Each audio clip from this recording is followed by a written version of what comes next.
So someone who says, I want to be in alignment all the time, is someone who is suffering from not being in alignment. And so the relief of that is what you want. And so it's all right to say it as long as you understand what it means. Esther used to say to Jerry, I think I should just bring Abraham in and you can just leave with Abraham. It'll be a much better life experience for you. And sometimes to tease her, Jerry would ponder that question a little bit. But always he said, no, it's way more fun this way. It's way more fun this way. You want step one. And you want the thrill. You see, you know at many levels of your being that you are source energy. You know at many levels of your being that you're supposed to feel good. And when you don't, you know something is really, really off.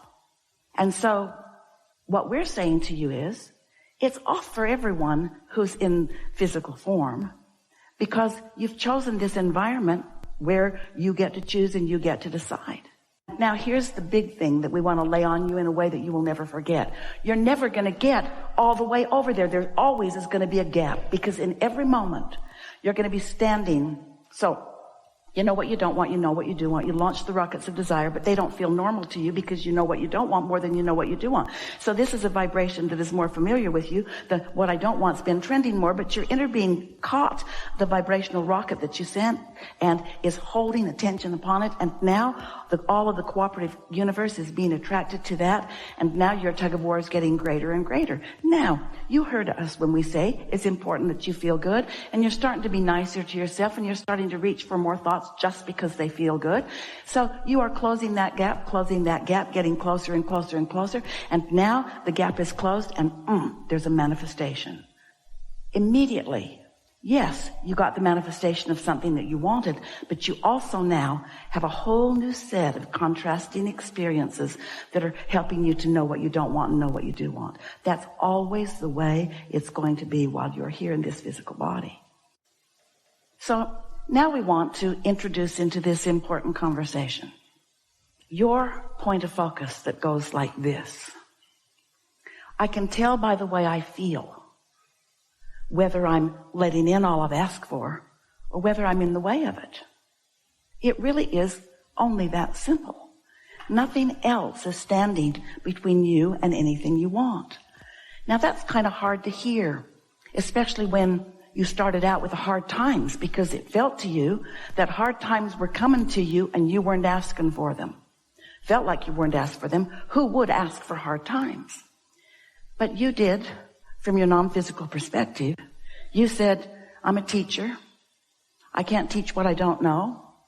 And I'm going forth, as is everyone else that's going to planet Earth at this time.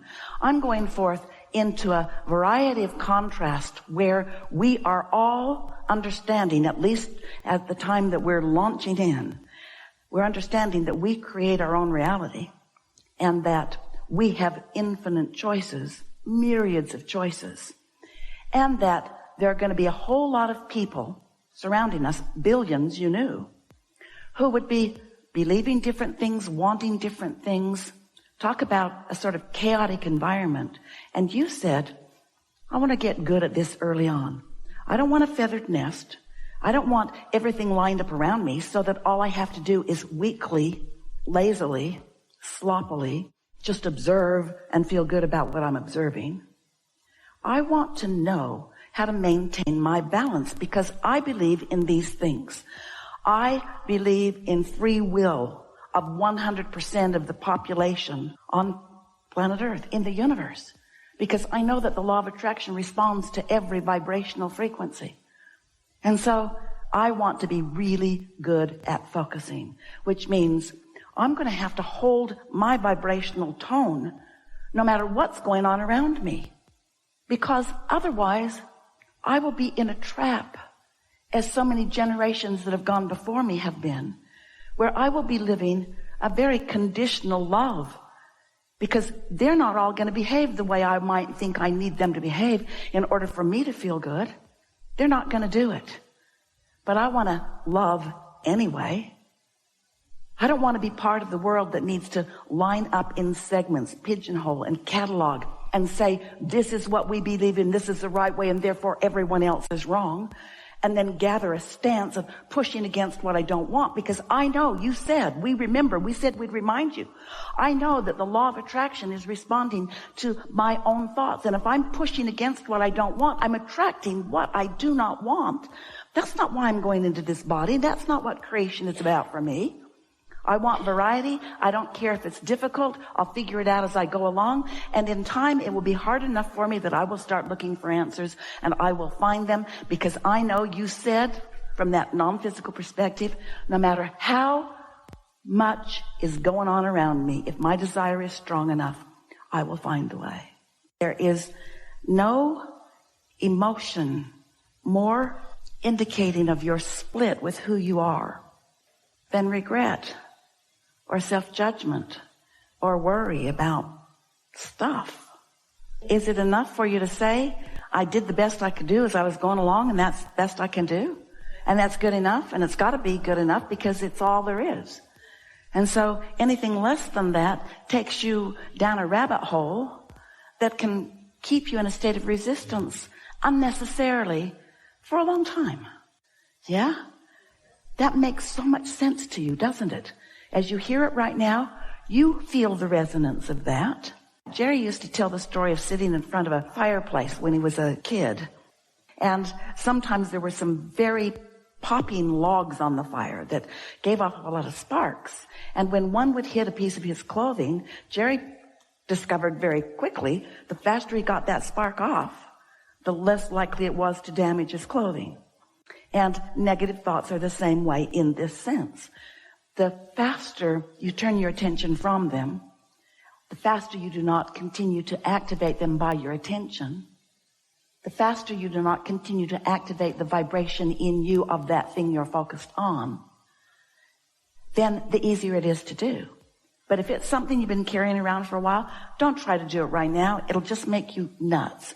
But first opportunity that you have, think it through.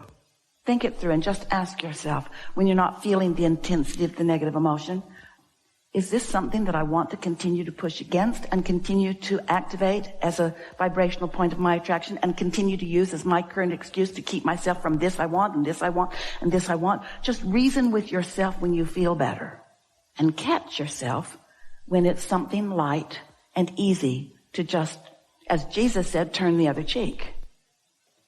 This may sound like so many words to you, but they are so many words about laws of the universe that as you hear them and integrate them and apply them, and most of all, care so much more about feeling good than anything else, so much more about feeling good than anything else, so much more about feeling good than anything else, we know for sure that even though it's hard, don't start with the hardest things, start with the easiest things.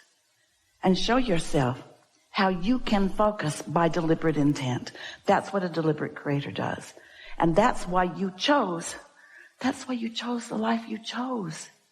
You want to be a deliberate creator. You said, don't make it easy. I want to get this down good, because I'm going to be a teacher in a world where so many people believe so many bogus things and have so many flawed premises that are keeping them from the magnificent lives that they want and deserve. I'm going to get this. I'm going to focus, and I don't need smooth sailing to focus. I can focus and focus and focus when it's easy, connect with my inner being until I know what that feels like, activate within myself more often than not the feeling of love, less and less feel hate or discontent or aggravation of any kind, until you'll have your sea legs. You will. If you were going on vacation, you have this itinerary, you're starting out here, and you're going to go there and there and there. You're going to go maybe really far. Maybe you're going to get on an airplane and go really far, but you're going to come back here to where you live, where all your stuff is. You wouldn't say, oh, now wait a minute. I'm here. I'm going to go all those places, but this is where I'm going to end up. Why go? Why go? Because it's way fun. New observations and insights and understandings and opportunities. Desire is a very powerful thing. And when you think about your inner being who's lined up there with you, who's focused with you, who's calling all cooperative components forth, when you ask, it is given. Someone should write a book. When you ask, it is given. The only question is, Are you a cooperative component? Or are you stuck on some thought that you've been thinking for a long time, trending on? Because so many, Esther talks about it with herself every day, want to be right about this. You live life and you gather lots of experiences and you have exposure to lots of things and you come to lots of opinions and you really believe that you're right. All of you do. Each one of you believe that you have the right perspective. You should have seen Esther and her daughter trying to decide where to place a piece of furniture the other day. It was really funny. Esther came this close to saying, "This is my house." Because Tracy has good ideas too. And one idea was really as good as the other, but this is my house. And so what you want to do is find a way that rather than needing to be right to prove something that can never be proven because it isn't in question, your value or your worthiness, you want to know instead, am I in alignment with my source energy, who is the holder vibrational frequency of all that I have become, and that all that I desire, and that all that is in the process of becoming, where I and others can see it and hear it and smell it and taste it and touch it. You are a creator. If you were sculpting clay, you wouldn't take a big clump of it and just splat it down and then say, "Not really what I had in mind." You'd want to get your hands in it. You might rework it until the clay is not workable anymore. In other words, you want the satisfaction. Satisfaction comes from having desires and moving in the direction of them. We didn't say satisfaction comes from having desires and getting there and staying there. It's this dynamic, creative, juices flowing you. We want you to be as willing, really willing, to allow yourself to have negative emotion and then less and less and less and feel a little better about this and that and this. We want you to be as willing to do those things as to learn a computer program or to learn a language or anything else. It's just steady motion in the direction of what you want.